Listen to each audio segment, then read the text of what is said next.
Donnie and Dolly. The team is supported by AbleAuctions.ca. Closing your business? We can help.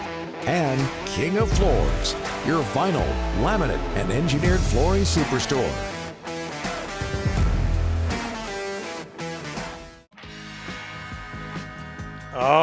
Oh. Little flash in the pan. Hey, St. Peter. Hey, CJDC Dawson Creek. We played this song a lot. Good tune. And we're going back.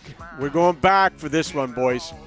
Well, like I said, around 79. Yeah, it's a great era for music. You never asked me for my favorite song. Did Rick Andrews ever intro this? Yes, I did, actually. Yes. No, why don't you give it a shot? No, I'm not going to do it.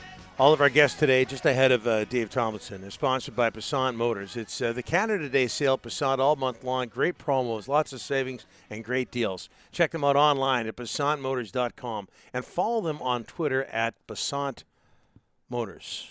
Dave Tomlinson joining us now, just ahead of Game 4 of the Stanley Cup Final. The Lightning up 3-0 on the Montreal Canadiens. Dave, how are you? I'm doing well.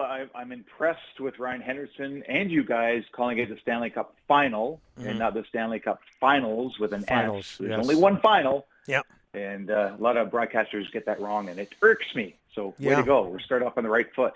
I don't know what the root of that is. Like, why is it the reason that the NBA Finals are the finals and the Stanley Cup Final is the final? But I think, and I'm a hockey guy, so I'm obviously a little biased. The final makes a little more sense. It's one thing, like you say. It does.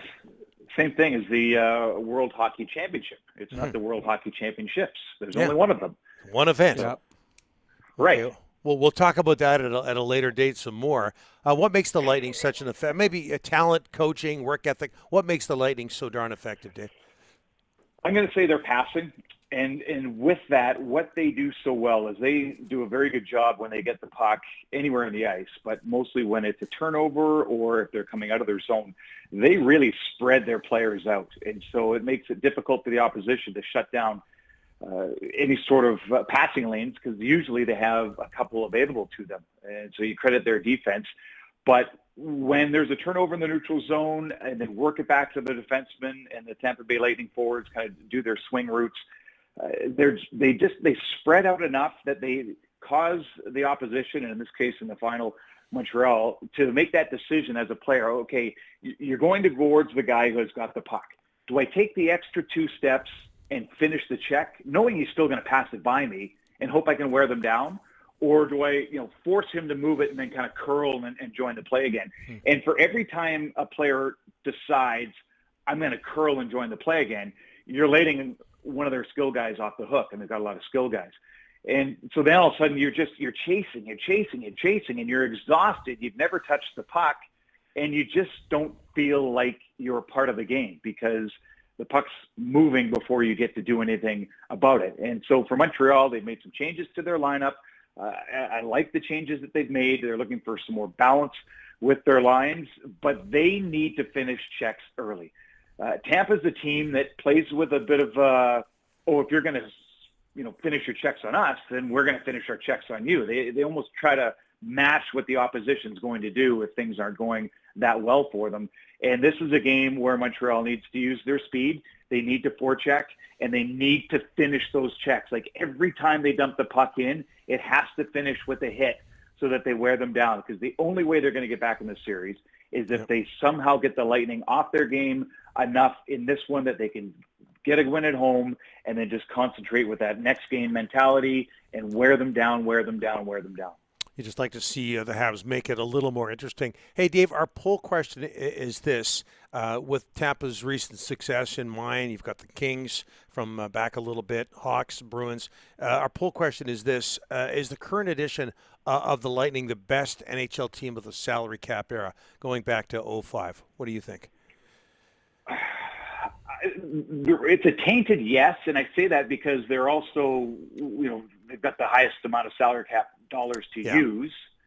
And so each year that the cap goes up, you can add one more impact player or re-sign one of your own guys for a bit more to keep them there. But yeah, I mean, you look at how strong they are in net, and then you look at what they've got for their outstanding defensemen, starting with Victor Hedman. And then you look up front, and they have layers of skill, starting with Kucherov. So that assembly, when those guys are in their prime, they've gone through the battles to figure out what you need to be a winner, and they've had some tough goes, namely being swept by Columbus a couple of years ago. So they're in their prime, and they're playing at their best, and it's great to see. And I have zero problem with any sort of their cap gymnastics, or if people want to call it circumvention. The rules are there, and they use the rules to their advantage, just like, the Canucks did it with Sami Salo back in the day. Everybody does it, Patrick Kane.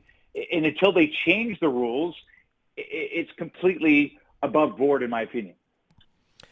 Hey, Dave, what a month it's going to be. Let's talk locally. We're going to have the Seattle draft. We're going to have the NHL draft, free agency, buyouts, trades. What are you looking at when you see the Canucks this month? Do you see them making big changes, or do they just need minor tinkering in your eyes? What do you expect from them this month? Well, if they're going to play follow the leader with other Stanley Cup winning teams, they're going to need to be more mobile on defense and have some more size. And, obviously their best player is Quinn Hughes.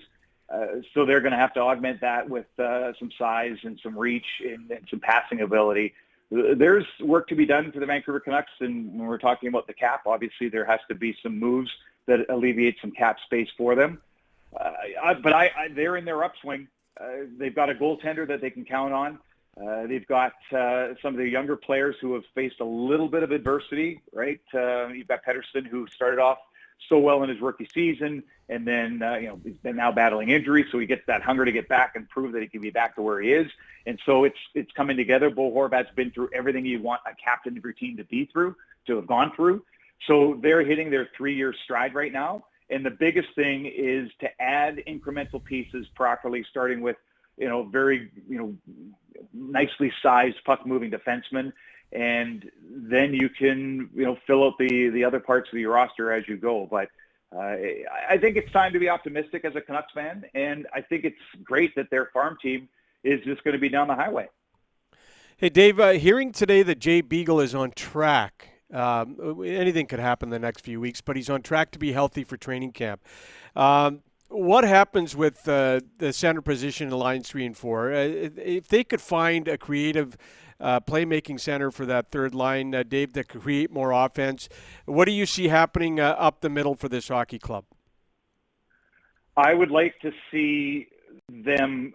Well, I don't think they have they need an entry-level centerman that can play on the fourth line and move their fourth guy up to the third line, whoever that may be, if Jay Beagle stays at the Canuck, or how they're going to maneuver things. But I just think they have too much money tied up down the middle.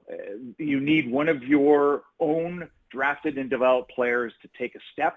And, there's no immediate name that comes to mind, which means there's a void that needs to be filled. If you can do that via trading one of your, younger players, or one of your second contract players for somebody else, so they still come in under budget. But I think the Canucks have been bottom heavy, obviously, with their bottom 6 players salary cap wise, and you can't consistently win and look to build when you're clogged with contracts in spots 7, 8, 9, and 10, 11, 12 in your roster. Is there still a place on the Vancouver roster for a 35-year-old Alex Edler, Dave? I would like to think there is.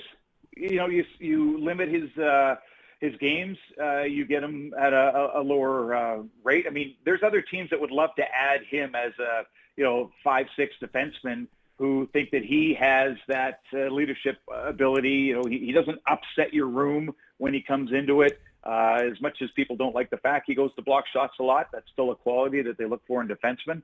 And I still think he makes a really good first pass, and I think he's a physical defenseman. So there's miles left in Alex Edler. The big thing is, is he going to do what the Sedins have done in the past, is take a contract that will allow them to add more throughout the lineup and not try to swing for the fences in your last one. We got to let you go. We're out of time. You're looking forward to the CFL season, Dave. I know you're a big fan. Your dad played in the CFL. He did, win a Grey Cup in 1948 when the Calgary Stampeders went undefeated. And lastly, I do like Abbotsford Canucks. If you're going to bring your farm team here, name them the same. I felt a lot of pride when I was wearing the Maple Leaf for the St. John's Maple Leafs. We weren't even in the same city, obviously, but putting on the same name and logo of the team that you're under contract for in the big leagues, there's something special there. Your opinion's wrong, but we respect it. Thanks for that, I'm Dave. glad we're out of time. Yeah, exactly. Thanks, Dave. You bet. Appreciate it. Okay, we'll talk to Dave in a couple of weeks. He's so good.